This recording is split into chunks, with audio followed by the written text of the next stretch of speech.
तो आपके थ्रू एक बात और कहना चाहते हैं इनसे, जो भी हिंदू यदि इनकी मस्जिद के अंदर या मदरसे के ऊपर अपना मत्था फोड़ता दिखे तो उसका भी ऐसे बक्कल उतारो, बक्कल उतारो। हम एक भी शब्द कुछ भी चू भी नहीं करेंगे, हम तो और आपका साथ देंगे, ताली बजाएंगे आपके साथ। पढ़ाई लिखाई का विषय उसी असलम चौधरी से पूछा जाए जो यहाँ का विधायक बन रहा है इस मुसलमानों के वोट लेके मसीहा बन के, उससे यह पूछा जाए कि पढ़ाई लिखाई अगर वो बच्चा नहीं कर पाया तो क्यों नहीं कर पाया, क्योंकि सबसे पहले ये सरकार की जिम्मेदार, सरकार के तौर पे स्थानीय विधायक है, उसने क्यों ना यहाँ पे धर्म की राजनीति करने की बजाय उसने स्कूल क्यों नहीं बनवाए बच्चों के लिए। सब मुसलमान आ गए, इस बोर्ड को हटाए, उसने धमकी दी है। अगर ये कल बोर्ड के ऊपर अगर उंगली भी लगी तो उसके बाद जो पूरे देश में होगा उसका जिम्मेदार गाजियाबाद प्रशासन होगा। हम मस्जिद के ऊपर किसी भी बोर्ड को नहीं रहने देंगे, किसी भी मस्जिद पे। 500 मीटर अंदर जाता है और वो ये बोलता है कि मैं सिर्फ पानी पीने आया हूँ, और जितनी भी ये जो बिकाऊ मीडिया कह लीजिए या जो भी जितनी अपनी ये आप ये लगा लीजिए ये एजेंडे के थ्रू जो काम करती है मीडिया, वो इस मंदिर तक को बदनाम करने में लगे हैं। और यहाँ का जो विधायक है असलम चौधरी, क्या नाम है, नाम क्या है भाई साहब उसका? हाँ शायद उसका नाम भी ऐसे ही है कुछ, मैं नाम भी नहीं जानता क्या। 1000 असलम आए और 1000 और अब जान, हाँ हमें मतलब उस बात से मतलब भी नहीं है कौन है विधायक क्या है, ये तो आते जाते रहेंगे। लेकिन आप एक चीज़ देख लीजिए कि जब जहाँ पर ये लोग बैठ जाते हैं ये, और हम सनातनियों में क्या कमी है कि हम अपना सपोर्ट भी एक दूसरे को नहीं कर पाते हैं, लेकिन यहाँ पर अगर ये सीधा सरकारी गद्दियों पे भी बैठते हैं तो अपना सीधा और डायरेक्ट समर्थन करते हैं और सीधा सीधा बात करते हैं कि हम मंदिर में घुसेंगे, शुक्रवार में हम ये करेंगे वो करेंगे, 50 तरह की बातें। और जो नरसिंहानंद महाराज जी हैं इनको जान से मारने की भी धमकियाँ कई बार आ चुकी हैं। तो ऐसी जब ये घटना हुई, जब ये वायरल हुई तो लोगों को काफ़ी मतलब, जैसे कि बहुत सारे न्यूज़ है, मैं नाम नहीं लूँगा उनके, उन्होंने इसको ऐसे प्रोपेगेंडा बनाया, इस तरह से बनाया कि वो विक्टिमहुड कार्ड खेल सकें, जैसा कि हर बार की तरह वो खेलते आए हैं। और हमारे साथ कुछ लोग हैं बजरंग दल से, हम इनसे बात करना चाहेंगे कि ये क्या कहना चाहेंगे इस बारे में, और जो यहाँ के विधायक है उसके बारे में क्या बोलना चाहेंगे। जैसे कि एक डेट दी है कि शुक्रवार में, शायद शुक्रवार की डेट दी है, तो धमकी दी है, जो भी बोलेंगे तो आप व्यक्ति हैं उनसे बात करते हैं। भाई साहब क्या धमकी है और क्या बोलना चाहते हैं, मतलब उनकी मानसिकता को भी थोड़ा सा बताइए। भाई साहब ऐसा है, इन जिहादियों की मानसिकता अब किसी से छुपी नहीं है जी। और यदि मेरे मुंह से सुनना चाहते, मैं तो सोशल मीडिया के ऊपर देख के आया हूँ कि यहाँ का कोई स्थानीय विधायक है असलम नाम से, और उसने धमकी दी है कि मैं ये जो बोर्ड आप देख रहे हैं पीछे, मैं इस बोर्ड को हटाऊंगा और इस मंदिर को मैं खंडर बना दूंगा। इस बोर्ड पे ज़्यादा फोकस रखिए क्योंकि सारा विवाद बोर्ड का है और हमारी मर्जी, हमारी प्रीमिसेस में हम अपनी जगह पर क्या करेंगे वो हमारी मर्जी है। हम किसी के घर में घुसना नहीं चाहते तो अपने घर में किसी को घुसने भी नहीं देंगे। शायद यहाँ पे लिखा हुआ है कि ये मंदिर हिंदुओं का पवित्र स्थल है, यहाँ पे इनका मुसलमानों का प्रवेश वर्जित है, तो वर्जित है तो वर्जित है। आप एक बात बताओ, जब इस्लाम के अंदर मूर्ति पूजा हराम है, मंदिर में जाना हराम है, मंदिर का प्रसाद खाना हराम है, तो यहाँ अंदर अपनी ऐसी तैसी करवाने के लिए आते हैं। ये नड़ रही 10 कदम पे भी नहीं है, यहाँ ठुट्टी है, यहाँ से पी लेता, यहाँ पी लेता। मंदिर के पीछे वहाँ कौन सा उसका बाप सोया खोद के गया था यहाँ, जो उसको वहाँ पीछे जाके पानी पीने, ये यहाँ आते साले चोरी करने के लिए, उल्टे सीधे काम करने के लिए। शिवलिंगों के ऊपर आप आए दिन देखते हो, शिवलिंग पे कोई पैर रख के फोटो खींच के सोशल मीडिया के ऊपर डालता है, कोई देवी माँ का चुम्बन लेता है वो फोटो डालता है। ये जितने भी जिहादी है, मानसिक प्रवृत्ति के, किसी का भी फोटो आप देख सकते हो, आए दिन सोशल मीडिया के ऊपर वीडियो लीक होते हैं। ये यहाँ पे उल्टे सीधे काम करने के लिए आते हैं, ये हम बिल्कुल भी बर्दाश्त नहीं करेंगे। और रही बात मंदिर की, बोर्ड की और स्वामी जी की, हाथ लगा के दिखाओ, फिर हम बताते हैं क्या होता है। और शुक्रवार को जो टाइम दिया उसके बारे में क्या कह रहा है? अरे भैया ऐसे 1000 बार टाइम देंगे, इनके टाइम देने से ये गीदड़ धमकी से कोई फर्क नहीं पड़ने वाला। अब सनातनी एकजुट हो चुका है, ये जिस भाषा में समझेंगे इनको उसी भाषा में समझाने की अब हम हिम्मत रखते हैं और इनको सिखाएंगे भी। और रह गई बात विधायक जी की, अगर दम है तो बोर्ड और मंदिर परिसर को खंडर बना के दिखाएं। महादेव की चरणों की सौगंध, या तो वो रहेगा या तो हम रहेंगे। वो जिस भाषा में समझेगा उसको उसी भाषा में समझाएंगे। जय श्री राम। यहाँ मैं जो लोग अपना परिचय भी देते हैं। मैं अरुण शर्मा, बजरंग दल उत्तम जिले से आया हूँ। हम सब बजरंगी नजफगढ़ नाहरगढ़ जिले से और उत्तम जिले से, दिल्ली से आए हुए हैं और महाराज जी के साथ अपनी कंसोलिडेशन में आए हुए हैं। सीधी सी एक बात है, इस हमने जो गलती 46-47 साल पहले करी विभाजन के समय, जब देश का बंटवारा धर्म के आधार पर हुआ, तो एक स्पेशल धर्म के लोगों को फिर यहाँ रखा गया, पाला गया, पोसा गया। सारे देश के हाईवे, स्पेशल धर्म कौन सा? इस्लाम के लोगों को। और सारे नेशनल हाईवे पे और सारी रेलवे लाइनों के किनारे ये बसे हुए हैं और ये कोई अनायास नहीं है, ये इनकी वेल प्लानिंग है गजवाए हिंद की। ये सब काम गजवाए हिंद के तहत हो रहा है। आप जो लोग कह रहे हैं नाबालिग का बच्चा, उसके बारे में 2-3 निर्भया का बलात्कारी नाबालिग निकला, डॉक्टर नारंग विकासपुरी मारा गया वो भी नाबालिग निकला, उसके मंगोलपुरी में रिंकू शर्मा वाले मामले में भी 2 नाबालिग हैं। ये नाबालिग नहीं है, ये मोडस ऑपरेंटिस है कि नाबालिग के हाथों कत्ल करा के हिंदुओं का हत्या किया जाए और वो बच्चा 2-3 साल बाद बच्चे के नाम पे बाहर आ जाएगा। आपने देखा होगा निर्भया केस में उस लड़के को जिसने उस बिटिया के प्राइवेट पार्ट में शरिया डालने का काम किया था, उसको 10,000 रुपये और सिलाई मशीन दिया गया, इनाम है ये। किसने ये केजरीवाल जी ने दिया। जो सेकुलरिज्म की राजनीति करते हैं वो सब लोग एक अपने एजेंडा के तहत ऐसा काम करते हैं। रिंकू शर्मा घर नहीं जाते, डॉक्टर नारंग के घर नहीं जाते, अंकित सक्सेना के घर नहीं जाते, लेकिन दादरी जाके 1 करोड़ रुपए देने वाला केजरीवाल, जबकि दादरी पड़ता नहीं दिल्ली के सीमा में, केजरीवाल ने 1 करोड़ रुपए दिया, रिंकू शर्मा के घर नहीं गया। हिंदुओं जल्दी से जल्दी समझो इन मोडस ऑपरेंडस को, एक हो जाओ, यूनाइट हो जाओ। तुम्हारी हस्ती अगर अपनी बचाए रखनी है तो एक होना ही तुम्हारा सिर्फ और सिर्फ विकल्प है अपने आप अस्तित्व को बचाए रखने के लिए। अच्छा, जैसा भाई साहब ये बताया गया कि वो बच्चा अनपढ़ था। अनपढ़, पहली बात तो बच्चा कह रहा हूँ, मेरे मुंह से बार बार बच्चा निकल रहा है, जो प्री प्लान आप बोल रहे हो, जो हमारा भी मानना यही है। तो जो आया था व्यक्ति, ठीक है, तो वो उसके बारे में बताया गया कि वो पढ़ा लिखा नहीं था। तो क्या वो सच बात हो सकती है? पढ़ा लिखा क्या मतलब बोर्ड बिल्कुल ही, क्योंकि ऐसा नहीं है कि वो यहाँ पर रहता नहीं है, वो यहीं का रहने वाला बच्चा है, बंदा है, ठीक है। तो उसके बारे में क्या है ना, आप ये बताइए उसकी पढ़ाई लिखाई के बारे में।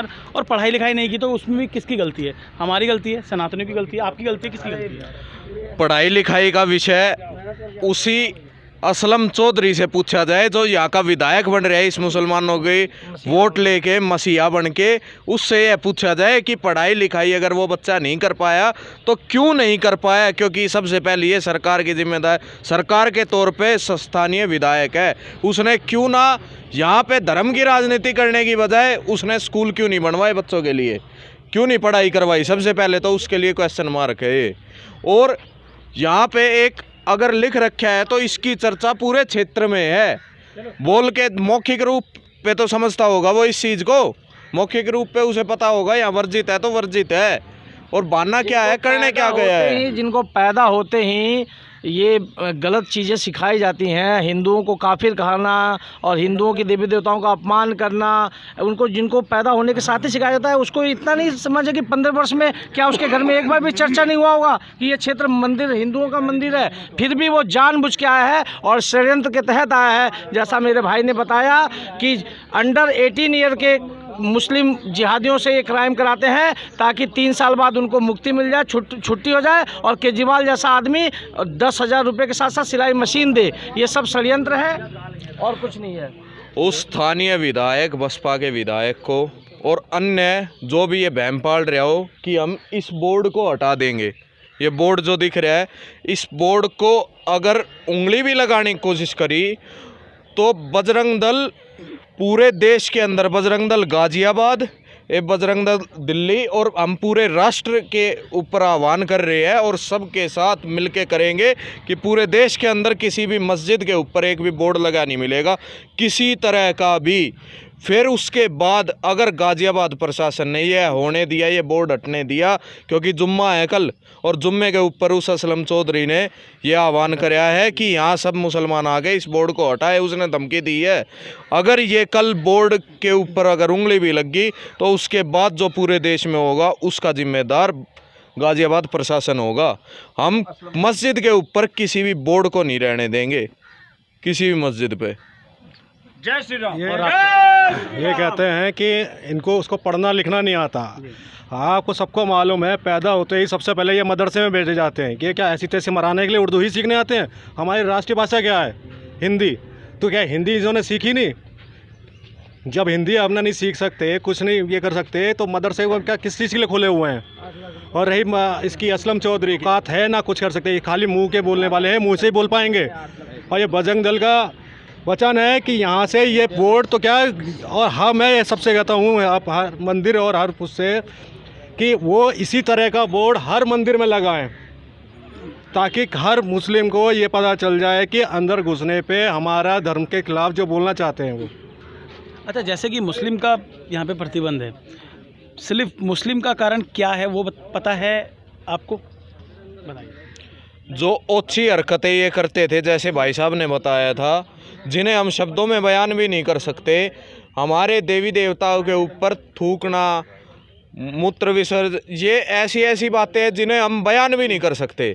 वे हरकतें ये पहली बात तो करते थे, इसलिए बैन है। दूसरा, हमारी जो बहन बेटी है उनको तंग करना, लव जिहाद के लिए तो इस उत्तर प्रदेश के अंदर लव जिहाद के खिलाफ कानून बन चुका है।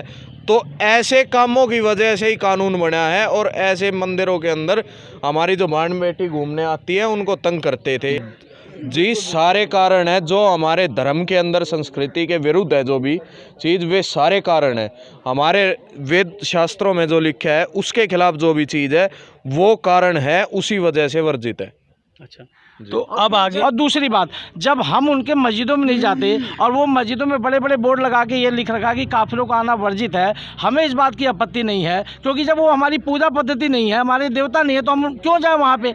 वो बात उन पर भी लागू होती है, वो इसका भी ध्यान दे। और मक्का क्या, अनेकों छोटे मोटे मस्जिदों में भी इस प्रकार के बोर्ड हमने देखे हैं कि यहाँ पे जिहादियों का, काफिरों का आना वर्जित है। तो हम भी अपने मंदिरों में इस प्रकार के बोर्ड लगाएंगे, जिहादियों का आना वर्जित है, और ये हम करेंगे अब कार्य को भी। अच्छा, जैसे ये तो अब हम मान लेते हैं, ये बहुत अच्छी बात है कि बजरंग दल इसका आगे बढ़ चढ़कर हिस्सा ले रहा है इसमें, लेकिन क्या आपको ये भी मालूम है कि जैसे कि विश्वनाथ मंदिर है, काशी विश्वनाथ है, और भी बड़े बड़े मंदिर हैं, वहाँ पर आप दुकानें अगर चेक करेंगे तो आपको मिलेगी दुकानें। एक बात तो बताइए, उस पर मतलब बजरंग दल क्या एक्शन लेगा? क्योंकि ये तो फेमस हो गया, और ऐसी घटनाएं होती हैं जो पता नहीं चलती हैं, या अंदर अंदर दुकानें अलॉट हो जाती हैं, गवर्नमेंट करती है, खुद गवर्नमेंट इस चीज़ को करती है, उसके लिए आपका क्या करना है? देखो, सबसे पहले तो मैं आपके थ्रू एक बात पूछना चाहता हूँ कि यह जो मंदिर है ये हिंदुओं की निजी प्रॉपर्टी है। हम इस बात पे बहस कर ही क्यों रहे हैं? हमारी निजी प्रॉपर्टी है, कोई ज़बरदस्ती है क्या? हम अपनी निजी प्रॉपर्टी पे कुछ भी बोर्ड लगाए, हम नहीं चाहते वह आदमी, कोई भी अन्य आदमी हमारी निजी प्रॉपर्टी पे घुसे। ये हिंदुओं की निजी प्रॉपर्टी है। क्या मतलब है भाई? तुम्हारी इतनी मस्जिद रही, मदरसे रहे, जाओ वहाँ कुछ करो। और हम तो आपके थ्रू एक बात और कहना चाहते हैं इनसे, जो भी हिंदू यदि इनकी मस्जिद के अंदर या मदरसे के ऊपर अपना मत्था फोड़ता दिखे तो उसका भी ऐसे बक्कल उतारो, बक्कल उतारो। हम एक भी शब्द, कुछ भी चू भी नहीं करेंगे, हम तो और आपका साथ देंगे, ताली बजाएंगे आपके साथ, बक्कल उतारो उनका। लेकिन ये कोई ज़बरदस्ती नहीं है, हमारी निजी प्रॉपर्टी है, हम कुछ भी करें यहाँ, चाहे हम बोर्ड लगाएं, चाहे यहाँ पे हनुमान चालीसा करे, कुछ करे। इनको दर्द क्यों है भाई? किस चीज़ का दर्द है? इनके घर में जाके तो नहीं कर रहे। परिवर्तन करा के आ जाए। अभी थोड़ी देर पहले आप बोल रहे थे कि वो बच्चा अनपढ़ है, या और भी सोशल मीडिया पे खूब अच्छी तरह से बवंडर बनाया जा रहा है इस चीज़ को कि वो बच्चा अनपढ़ है, बोर्ड को नहीं पढ़ सका। मेरा एक छोटा सवाल है, वो अनपढ़ है, चलो मान लिया वो अनपढ़ है, जिसकी भी गलती है, वो अपनी खुद की गलती से, अपने माँ बाप की गलती से है, या भाई यहाँ के स्थानीय विधायक की गलती से, जो भी उसमें कंडीशन रही हो, अनपढ़ है मान लिया, अंधा तो नहीं है ना? यदि अंधा हो तो बताओ, 2 आँखें हैं उसकी मोटी मोटी, मैंने देखी है वीडियो में, तो उसको ये बाहर का हैंड पंप नहीं दिखाई दिया, यहाँ का नल छुट्टी नहीं दिखाई दी गेट के पास की, या उसको वो अंतर्यामी हो गया कि उसको 500 मीटर मंदिर के पीछे का दीवार में से फाड़ के उसने देखा कि भाई वहाँ पे सारे मटके रखे, वहाँ पे जाके पानी पीऊँगा, वहाँ के मटकों में पानी ज़्यादा मीठा था, यहाँ का नल हैंड पंप का या टूटी का पानी कड़वा था। अगर नलके का पानी खराब है वो भी विधायक की गलती है भाई। देखो, मैं यहाँ पे राजनीति विषय तो मैं रखता नहीं, क्यों? बिल्कुल होना चाहिए ना, जब यही तो कमी है सर, यही कमी होती है। 10 लाख रुपए आ गए, अगर अभी हाँ भाई साहब से लो, उसके ऊपर चल रहा है, ट्रेंड चला रखा है, उसके लिए कंट्रीब्यूशन इकट्ठा किया जा रहा है। किसके लिए भाई साहब? ये जो लड़का है जो क्या नाम बता रहे हैं इसका, आसिफ क्या नाम है इसका, इसके लिए इकट्ठा किया जा रहा है। सुबह मैंने 8 बजे चेक किया था, 8 बजे तक सुबह तक उसके लिए 8 लाख से ऊपर की कंट्रीब्यूशन इकट्ठी हो चुकी थी। उसने कौन सा मेडल किया है? ये हमारे देश का दुर्भाग्य है। हमारे देश का एक सैनिक बॉर्डर पे मर जाता है देश की और देशवासियों की रक्षा करते हुए, उसके लिए सोचने वाला, उसके बीवी बच्चों को पूछने वाला, उसके माँ बाप को देखने वाला। सच बता रहा हूँ मैं, फंडी की बात मुझे भी नहीं पता थी, अभी यहीं पे पता लगी कि मतलब भाई साहब हमने देखी सोशल मीडिया पे चल रहा है भाई साहब, लाइव ट्रेंडिंग चल रहा है, इकट्ठा किया जा रहा है। सुबह 8 बजे की बता रहा हूँ मैं, 8 लाख से समथिंग ऊपर था, 8,16,371 सुबह 8 बजे की रिपोर्ट है। बताइए आप, उसने कौन सा मेडल मारने वाला काम किया, कौन सा वो देश के दुश्मनों से जाके लड़ा है, कौन सा बड़ा काम किया उसने, कौन सी तोप चलाई है उसने? सेकुलर, जिन्हें सेकुलर बोलते हैं, वे हिंदुओं ने सबसे ज्यादा बढ़ चढ़कर योगदान करे है। इस 8 लाख के अंदर हिंदुओं ने सबसे ज्यादा योगदान कराया है, जिनको ये बदनाम कर रही है। हमारे देश का दुर्भाग्य ये है कि लोग बिना कुछ सोचे समझे ऐसे ही किसी को भी हीरो बना देते हैं। जो हमारे देश के असली हीरो हैं, जो सैनिक, अलका लांबा भी मिलने आई थी शायद। हाँ, अलका लंबा भी आई थी भाई, सारे आवेंगे तो ये जितने वोट के भूखे हैं, जितने गंदी राजनीति करने वाले हैं, ये तो गिद्ध हैं, वोटों के गिद्ध हैं, ये तो देखते हैं मौका। वहाँ पे रिंकू शर्मा मरा था दिल्ली में, मंगोलपुरी में, 4 दिन तक उसके घर पे ना तो कोई मीडिया चैनल वाला गया, ना कोई नेता गया, ना कोई कुछ और गया। उसका भाई केजरीवाल से मिलने के लिए गया तो दफ्तर से बाहर धक्के दे के मार के भगा दिया कि टाइम नहीं है, बाद में आना। अब बताओ, और वही केजरीवाल वहाँ अखलाक के घर पे जाके दादरी में 1 करोड़ रुपया दे के आया था इनाम का, उसने बहुत बड़ा इनाम किया था। ये वही केजरीवाल है जिसने निर्भया के बलात्कारी को जेल में से निकलते ही 10,000 रुपये और एक सिलाई मशीन दी थी। ये हमारे देश की गंदी राजनीति, देश का दुर्भाग्य भाई। जागो देश वालों, कब जागोगे? हमारे साथ ना ऐसा देखिए, ऐसा नहीं है कि हमारे साथ बजरंग दल से जगह जगह से आए हैं। यहाँ के लोकल कुछ लोग हैं जो ये बता रहे हैं कि मतलब यहाँ पे उस बच्चे के, मतलब बच्चा यार, मतलब उस बंदे के नाम से 8 लाख रुपए, 10 लाख रुपए, सुबह कितने बजे तक बता रहे हैं आप? 8 बजे तक। 8 बजे तक 8 लाख का हिसाब बन गया, तो मतलब 10 बजे तक तो 10 लाख हो गए होंगे शायद। अभी इस टाइम कितना टाइम हो रहा है, अब देखते हैं क्या हो गई होगी। कैसे भाई साहब बताइए? उसके खाते में 10 लाख रुपए आए, किसी ने ये नहीं पूछा कहाँ से आए। इसका मतलब अर्थ है क्या अर्थ है इसका? आप बताइए। सिर्फ हमारे धर्म को छेड़ो और पैसा पाओ, उसकी जांच होनी चाहिए। असलम विधायक जो कह रहा है उस पर FIR होनी चाहिए। मतलब ये उसके, मतलब ये प्रोत्साहन मनी हाँ जी, है ना? प्रोत्साहन मनी है साहब है।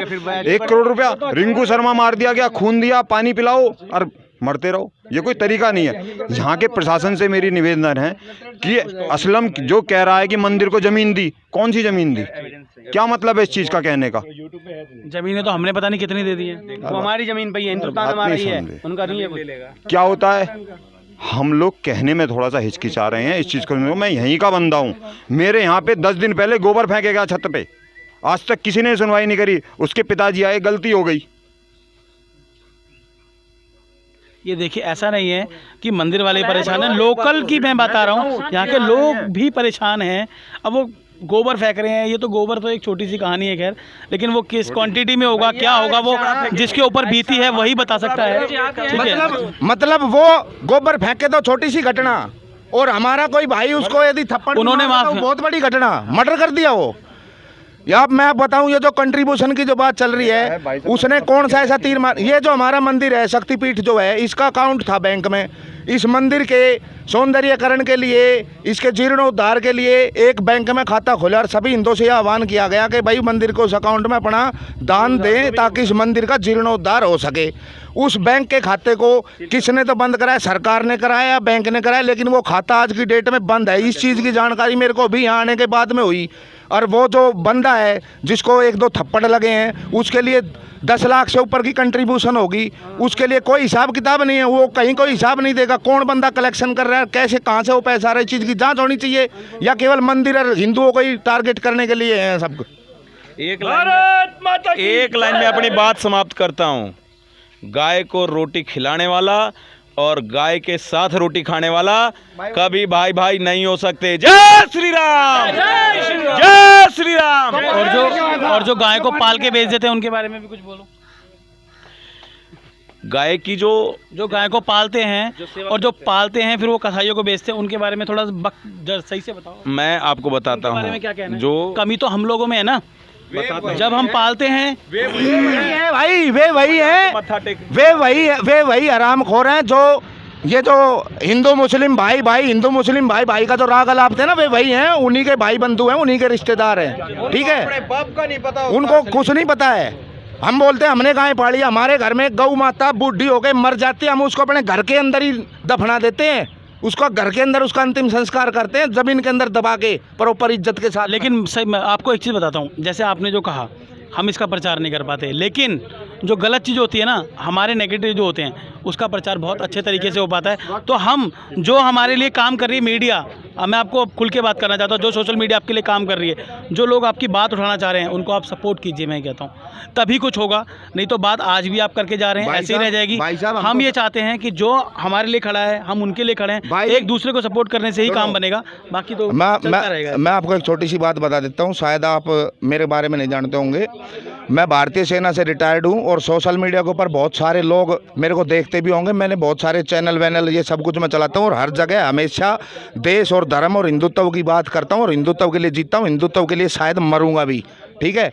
तो और मैं सभी हिंदुओं से भी मेरा आह्वान रहता है कि कोई भी हिंदू यदि किसी भी हिंदू और हिंदुत्व के समर्थन में आवाज़ उठाता तो आप लोग उसका साथ दो, उसकी ताकत बढ़ो, क्योंकि जब तक हिंदू संगठित नहीं होगा तब तक हिंदुओं का कुछ कल्याण नहीं हो सकता। इतिहास गवाह है, आप इतिहास उठा के देख लो कि जब जब हिंदू बटा है तब तब हिंदू कटा है और घटा है। इसलिए जात पात की करो विदाई और हिंदू हिंदू भाई भाई, ये बाकी दूसरे वाला जिहादी भाई भाई वाला नारा छोड़ दो। जो असली नारा है ना उसको पकड़ो, हिंदू हिंदू भाई भाई।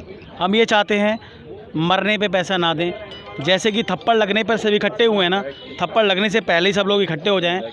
सभी सनातनियों से मेरा आह्वान है, सब एक होंगे तभी कुछ होगा, नहीं तो ऐसे ही बटे रहेंगे तो ऐसे ही कटे रहेंगे। और आप देख सकते हैं पानी है, सब कुछ है, उसके बाद भी अंदर जाते हैं लोग। और हमारी कह लीजिए, हमारे सनातनियों की इतनी हिम्मत नहीं होती कि हम जिधर वो लोग की दुकानें होती हैं हम उधर से निकल भी जाएं। ऐसा ही होता है ना, हम लोग उधर से निकल भी नहीं पाते हैं। तो इसमें हमारी किसकी गलती है, क्या गलती है, हमें समझ में नहीं आता।